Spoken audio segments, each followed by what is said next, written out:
This video sponsor by எஜுகோஸ்ட். நீங்கள் வீட்டில் இருந்தபடி தமிழில் ஆன்லைன் கோர்சஸ் கற்றுக்கணும் அப்படின்னா இந்த எஜுகோஸ்ட்டில் போய் ட்ரை பண்ணுங்கள். இதோட லிங்க்கை நான் டிஸ்கிரிப்ஷனில் கொடுத்துருக்கேன். நீங்கள் அந்த லிங்க்கை கிளிக் பண்ணி உங்களுக்கு பிடிச்ச கோர்ஸை பை பண்ணி கற்றுக்குங்க. The struggle to find courses that truly speak your language, it's finally over. Welcome to EduQuest, where learning is made just for you. At EduQuest, we bring you a wide range of online courses, from career building programs to skill boosting masterclasses, all in your regional language. Because we believe language should never be a barrier to success. Our courses are tailor-made after understanding what today's learners really need. So why wait? Start learning the smarter, simpler way only with EduQuest.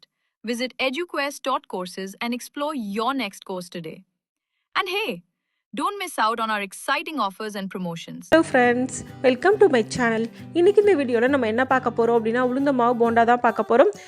ரொம்ப சாஃப்டான உளுந்த மாவு போண்டா ரொம்ப ஈஸியான மெத்தடில் கொஞ்சம் கூட எண்ணெய் குடிக்காமல் எப்படி பண்ணுறதுன்னு வாங்க வீடியோவில் பார்க்கலாம். அதுக்கு நான் இன்றைக்கி 1 கப் அளவுக்கு உளுந்து எடுத்திருக்கேன். அது ஒரு 200 கிராம் அளவுக்கு இருக்கும். அது ஒரு பாத்திரத்தில் ஆட் பண்ணுறேன். கூடவே 2 ஸ்பூன் பச்சரிசி அதையும் ஆட் பண்ணிக்கோங்க. இப்போ இதில் தண்ணி ஊற்றி நல்லா கழுவிக்கலாம். 2 தடவை நல்லா கழுவி எடுத்துக்கோங்க. அதுக்கப்புறமா இது மூழ்கிற அளவுக்கு தண்ணி ஊற்றி இதை ஊற வச்சிடலாம். 1 மணி நேரம் போல் ஊறினாலே போதும். இப்போ 1 மணி நேரம் ஆயிடுச்சு, நல்லா ஊறிடுச்சு. தண்ணியை ஃபுல்லாக வடிச்சிட்டு மிக்சிலையோ இல்லை கிரைண்டர்லையோ நல்லா அரைச்சி எடுத்துக்கோங்க. தண்ணி எதுவுமே ஊற்றக்கூடாது.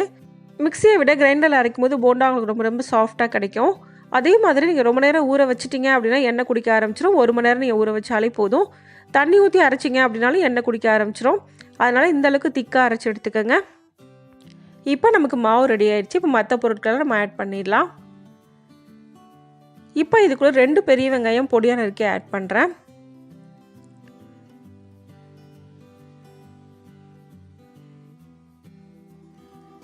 ஒரு பச்சை மிளகா, கொஞ்சமாக கறிவேப்பிலை, கொஞ்சமாக கொத்தமல்லி எல்லாத்தையுமே பொடியாக கட் பண்ணி ஆட் பண்ணிக்கோங்க.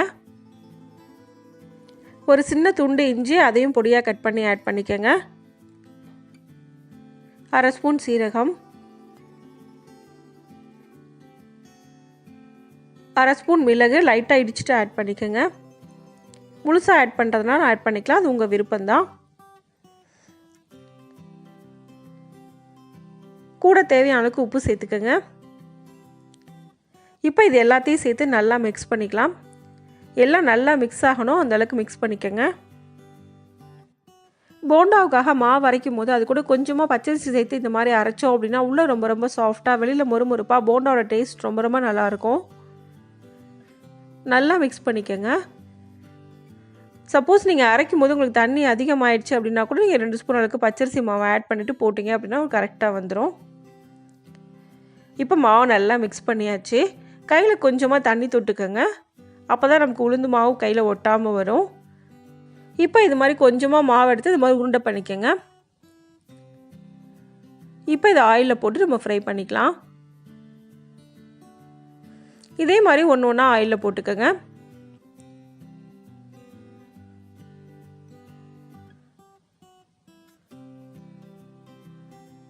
இப்போ ஒரு பக்கம் வெந்ததுக்கப்புறமா அடுத்த பக்கம் திருப்பி போட்டு நம்ம வேக வச்சுக்கலாம். அடுப்பை மீடியம் ஃப்ளேமில் வச்சு வேக வச்சுக்கோங்க. இப்போ 2 பக்கமே நல்லா வெந்துருச்சு. இந்த அளவுக்கு வெந்ததுக்கப்புறமா இதை வெளியில் எடுத்துடலாம். அடுப்பை மீடியம் ஃப்ளேமில் வச்சு இந்த மாதிரி கோல்டன் கலரில் குக் பண்ணி எடுத்துக்கணும். அப்போ தான் போண்டாவோட டேஸ்ட் ரொம்ப நல்லாயிருக்கும். இப்போ நமக்கு ரொம்ப டேஸ்டான உளுந்த மாவு போண்டா ரெடி ஆயிடுச்சு. இந்த ரெசிபியை இதே மெத்தடில் நீங்களும் செஞ்சு பாருங்கள். இந்த வீடியோ உங்களுக்கு பிடிச்சிருந்தா லைக் பண்ணுங்கள், ஷேர் பண்ணுங்கள், கமெண்ட் பண்ணுங்கள். மறக்காமல் சேனலை சப்ஸ்கிரைப் பண்ணுங்கள். தேங்க்ஸ் ஃபார் வாட்சிங்.